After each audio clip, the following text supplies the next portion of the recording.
ঝিনাইদহ সদর উপজেলার হাটগোপালপুর থেকে পুলিশের এক এসআই সহ ৩ জনকে বিপুল পরিমাণ ফেনসিডিল সহ আটক করেছে র‍্যাব-৬।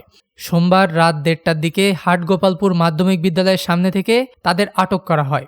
আটককৃতরা হল হাটগোপালপুর পুলিশ ক্যাম্পের এসআই সাজ্জাদুর রহমান, মাগুরা শালিকা উপজেলার আড়পাড়া গ্রামের মৃত সিদ্দিক সর্দারের ছেলে সোহের আলী এবং চুয়াডাঙ্গার জীবননগর উপজেলার দোয়ারপাড়া গ্রামের ফিরোজ আলীর ছেলে ফারুক হোসেন।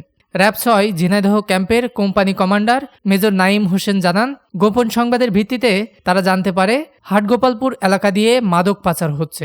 এমন সংবাদের ভিত্তিতে সেখানে অভিযান চালায় র‍্যাব-৬। সে সময় প্রাইভেট কারে পাচারের সময় ১২০১ বোতল ফেনসিডিল সহ ওই ৩ জনকে আটক করা হয়।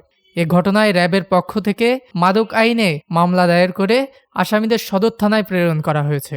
ঝিনাইদহ থেকে বশির আহমেদের তথ্য ও ভিডিও চিত্রে ডেস্ক রিপোর্ট।